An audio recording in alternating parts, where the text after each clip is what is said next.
Assalamualaikum warahmatullahi wabarakatuh. Salam sejahtera untuk kita semua. Sebelumnya kami sampaikan selamat menjalankan ibadah puasa Ramadan. Semoga Bapak Ibu semua dapat menjalankan dengan penuh kesabaran. Akan kami sajikan hasil survei kemarin yang kami luncurkan.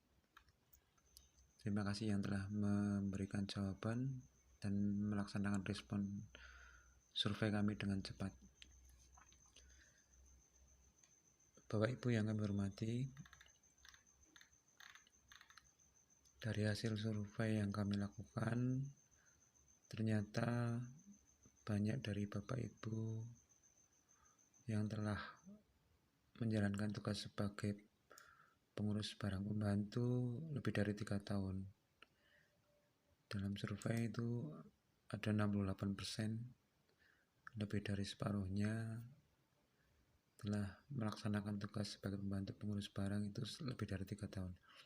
Kemudian 24% itu lebih dari setahun, dan hanya 7,7% kurang dari setahun, atau dalam hal ini ada 33 jawaban.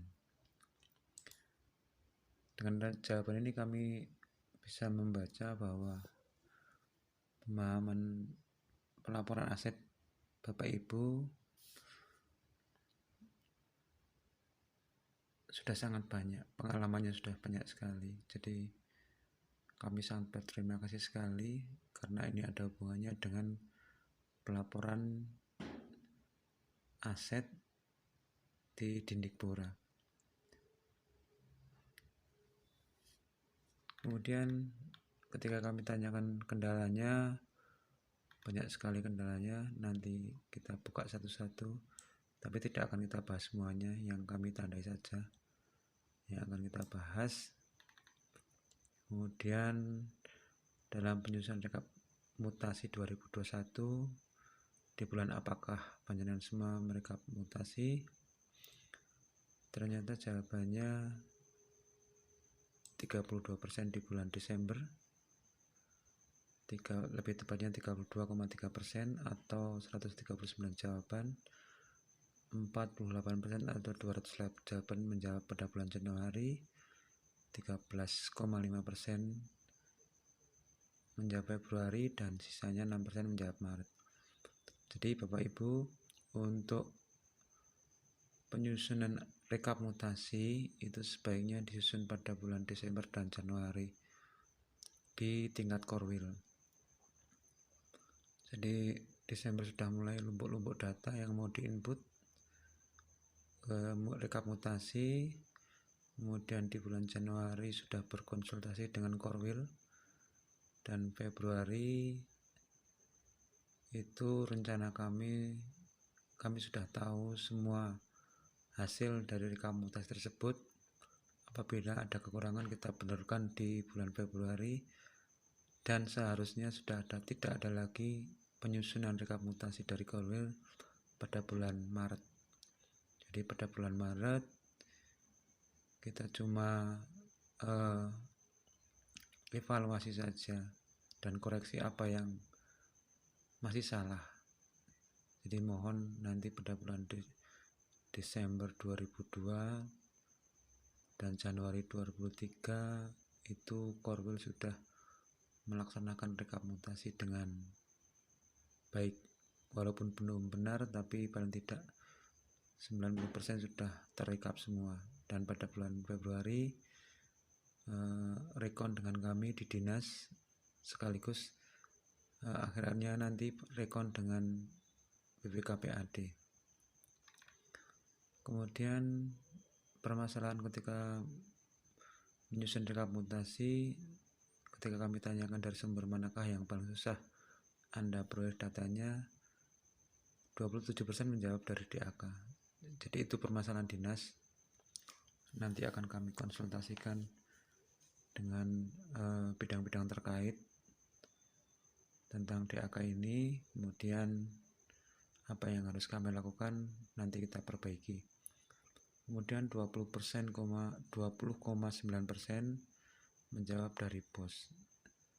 Tentu saja BOS ini dikelola oleh sekolah masing-masing, jadi kendalanya kami juga belum tahu masalahnya apa, tapi dari jawaban ini kami tahu bahwa ada masalah yang ada di BOS tersebut, misalnya kesusahan mendapatkan data atau datanya susah di rekap. Kemudian 16,9% menjawab dari APBD dropping dan 9,7% dari hibah komite. Untuk hibah komite, kalau memang di wilayah Korwil Panjenengan ada hibah dari komite, mohon disiapkan juga berita acara serah terimanya nggih. Jadi ketika rekap mutasi dibaca, dipahami kok di situ muncul hibah komite, langsung dimintakan data ke sekolah, berita acara serah terimanya dari komite. Dan ketika diminta oleh BPKPAD, data tersebut sudah siap. Sampai sekarang di bulan April ini kami harus menyediakan berita acara serah terima karena kurang komunikasi dengan Korwil. Jadi kami tahunya permintaan dari BPKPAD, baru kami minta ke sekolah-sekolah. Ini sangat mengganggu, terutama dari Panjenengan Sedoyo ketika pada bulan April kok masih dimintai data. Jadi kami mohon maaf sekali. Jadi rencananya nanti pada bulan Desember Januari itu semua data sudah tersedia, kemudian diteruskan kepada kami. Jadi kami nanti ketika berkonsultasi dengan BPKPAD, kami dapat menyediakan data yang baik. Tuh. Kemudian ketika kami tanyakan soal pengusulan penghapusan barang, apakah ya lebih dari 50% menjawab sudah. Jadi ada dua hal tentang penghapusan barang, yaitu usulan penghapusan barang yang akan mendapat DAK, itu terutama gedung itu rehab itu, dan penghapusan barang yang ada di aset lainnya. Untuk penghapusan barang yang DAK itu bisa langsung dilaksanakan karena memang akan ada renovasi, jadi harus ada bongkar-bongkar, itu penghapusan langsung bisa dilaksanakan. Dan rencana tahun ini 2022 nanti kami akan merekap sekolah mana saja yang mendapat bantuan DAK dan akan kami sosialisasikan sehingga Bapak Ibu semua dapat mengusulkan penghapusan pada tahun ini. Jadi kalau bisa penghapusannya pada tahun 2022. Kalau yang kemarin itu tahun 2021 baru diusulkan penghapusan, sekarang 2022 kalau bisa sudah dihapus. Itu hasil konsultasi kami dengan bidang BPKPAD, khususnya kasih penghapusan. Kemudian yang kedua adalah penghapusan dari aset lainnya. Ini yang sulit. Ketika dilakukan penghapusan, semua sudah dicatat satu-satu barangnya yang akan dihapus, ini, dan ini. Kemudian ketika ditarik di Dindikpora maupun Seda, itu tidak ada gudang penyimpanannya, jadi itu bermasalah. Jadi kami mohon kesabaran panjenengan semua untuk tiap tahun mengusulkan penghapusan. Jadi nanti terlaksananya kapan, usulan penghapusan tetap dikirimkan kepada kami yang aset lainnya. Nanti akan kita bahas di Peraturan Menteri Nomor 47 Tahun 2021. Nah, ini adalah hasil upload dari sekolah-sekolah yang kami minta. Kemudian yang ketika kami tanyakan, apakah Anda pernah membaca Permen Nomor 47 Tahun 2021?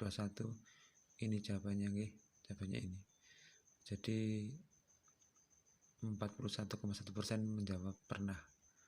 Jadi kurang dari separuh menjawab pernah. Kemudian 42,5 menjawab belum pernah. Dan 16,5 baru tahu kalau ada Permen 47 tahun 2021. Jadi ketika digabungkan 42 ditambah 16 itu 58 atau 59 tepatnya. 59% belum pernah membaca. Jadi ini juga menjadi sorotan kami. Jadi memang sosialisasi dan komunikasi itu penting. Kemudian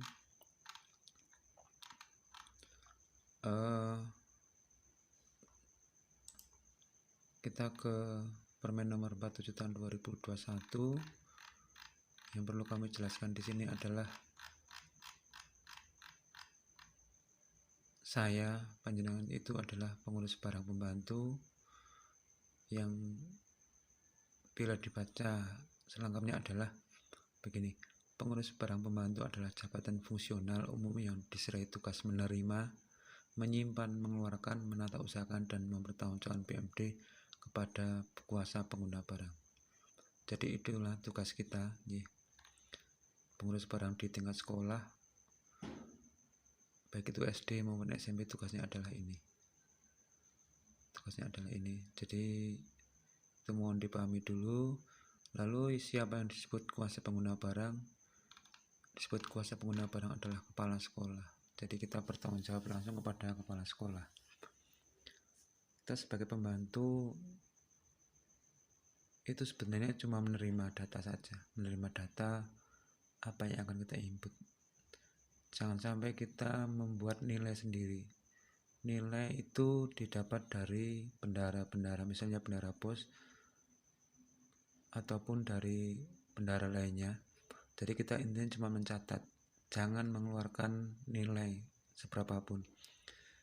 Kita menerima nilai seberapapun kita terima, kemudian kita catat. Oke, sekali lagi, jangan mengeluarkan nilai seberapapun. Nilai itu dikeluarkan oleh bendara dan kita cuma mencatat saja, disertai dengan dokumen-dokumen yang diserahkan oleh bendara.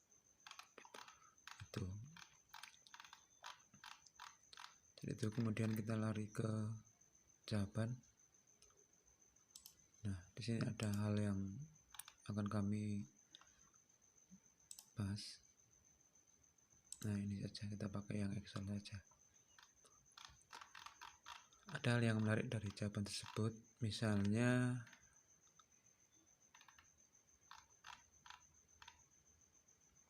ini. Selama ini proses tidak ada kendala, jadi memang ketika kami membaca bahwa lebih dari 3 tahun, proses kendalanya itu sedikit, hanya pelaporan yang tiap tahun berbeda. Kami belum memahami dari dinas, utamanya saya, yang berbeda itu apanya. Misalnya dari cara melaksanakan pelaporan rekap mutasi atau apa. Mohon masukannya nanti. Kemudian nah ini sama, jawabannya sama, cara inputnya setiap tahun ganti ketentuan. Nanti mohon masukannya ini apa. Nah, kemudian laporan selalu mendadak, kadang hard dan soft copy ada di sekolah. Jadi kalau laporan-laporan itu misalnya tahun ini selalu mendadak karena memang itu dibutuhkan misalnya ada keperluan yang harus disampaikan kepada BPK misalnya, atau keperluan yang harus diinput segera untuk memenuhi laporan hasil akhir aset BMD. Kemudian ini tadi yang kita bahas, kendala yang kami alami adalah kesulitan dalam proses penghapusan barang dan harus bersama-sama sehingga tidak tahu kapan waktu untuk proses penghapusan barang. Di sini telah kami tandai. Jadi penghapusan barang itu yang dari aset lainnya memang sulit sekali. Dan ini sudah kami tandai tadi. Sebentar. Ini penghapusan BMD atas penghapusan sebagaimana dimaksud pada ayat 1 berdasar dokumen sumber berupa putusan penghapusan oleh pejabat yang berwenang sesuai dengan perundang-undangan. Jadi penghapusan tidak bisa langsung kami laksanakan di tingkat dinas, tapi penghapusan itu dilaksanakan oleh Bapak Bupati. Setelah dievaluasi apakah benar barang itu rusak atau hilang gitu. Jadi memang susah sekali untuk penghapusannya, kecuali yang mendapat bantuan DAK, kemudian barang itu akan diganti atau ditambahkan dengan aset yang baru. Itu mudah sekali, itu untuk penghapusan barang. Kemudian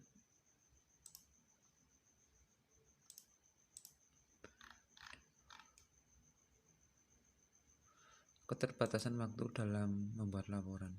Jadi ini kendala juga. Sebenarnya laporan itu kalau mau dihitung, pembantu pengurus barang itu kerjanya cuma setahun sekali, dari bulan Desember, Januari, Februari. Maret seharusnya sudah tidak bekerja lagi sebagai pembantu pengurus barang, karena inputnya itu yaitu bulan Desember, Januari, Februari. Jadi kalau keterbatasan waktu tidak juga, karena barang-barang itu seharusnya sudah bisa diinventaris pada bulan-bulan sebelumnya.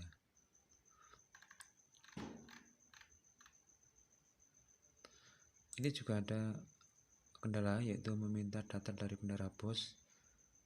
Monggo dikondisikan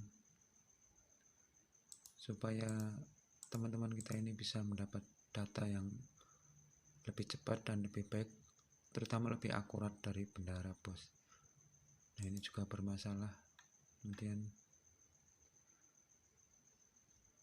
ini yang menarik, tagihan laporan aset yang harus segera diselesaikan, mengingat pengurus barang tugas utamanya adalah mengajar di kelas. Jadi mengajar di kelas dengan mengurus barang, kalau menurut pendapat saya itu sama pentingnya, karena pengurusan barang itu juga menjadi hal penting, di mana di situ raca kabupaten itu juga salah satunya dari pencatatan aset di sekolah. Itu saya pikir sama pentingnya. Jadi mohon pemahaman panjenengan, kesediaan waktu panjenengan untuk mengurusi barang milik daerah ini. Jadi kita cuma mencatat itu, dan selanjutnya menjadi tanggung jawab dari kepala sekolah. Ada juga yang terkendala sinyal mungkin juga fakta, ini fakta, tidak mengada-ada. Kemudian semua pekerjaan cukup sulit, terutama karena tidak ada pelatihan, sementara kami sebagai guru SD tidak pernah belajar tentang inventaris sebelumnya. Jadi mohon maaf, untuk ini memang kami kurang komunikasi secara intensif dengan panjenengan semua. Jadi akan kita perbaiki komunikasinya dengan panjenengan semua, kemudian akan kita kumpulkan, kita beri arahan, kita beri pelatihan bagaimana cara input, bagaimana cara mengelola barang milik daerah. Ini sudah kami konsultasikan dengan Bapak Sekretaris Dinas, nanti akan kita laksanakan. Dan ini juga ketika rekapannya tidak sama antara bos dan aset, ya. Ketika rekapannya tidak sama antara bos dan asetnya, jadi mungkin dari bos itu nilainya berbeda dengan aset yang diinginkan oleh pengurus barang. Jadi sekali lagi saya sampaikan bahwa pengurus barang itu tidak harus mengeluarkan nilai. Yang mengeluarkan nilai adalah bendahara BOS. Berapapun yang diberikan nilai oleh bendahara BOS, kita catat saja. Haram hukumnya kalau sampai kita mengeluarkan nilai, kita terima saja. Misalnya seperti ini, kita mendapatkan bangunan DAK, apapun bentuknya kita catat saja nilainya. Apapun bentuknya, apapun barangnya, kita catat saja nilainya. Mereka mengeluarkan angka berapa, kita catat saja. Sudah seperti itu. Setelah itu kita cari, misalnya ada BOB-nya, biaya operasional dan biaya fasilitasi, apakah itu perlu ditambahkan atau tidak. Kalau nilai barangnya kita terima nilainya saja, tidak usah mereka nilai berapa yang harus kita masukkan. Ini juga masalah sinyal. Oke, sementara itu saja. Banyak kendala ini nanti kita pada saat berkumpul bisa kita bahas bersama. Kemudian ada yang menarik juga di sini di surveinya ini. Nah, ini kita bahas juga ini. Nah, monggo. Itu terima kasih sekali untuk sediaan waktu penjenengan menyimak video ini. Mungkin bahasan kita malam ini kurang banyak, tapi nanti kita akan lebih banyak berkomunikasi. Jadi kalau panjenengan belum pernah ketemu dengan saya, kalau ke dinas, monggo ketemu dengan saya. Ini orangnya. Ini orangnya. Nah, ini. Cukup sekian. Terima kasih. Kami akhiri. Wassalamualaikum warahmatullahi wabarakatuh.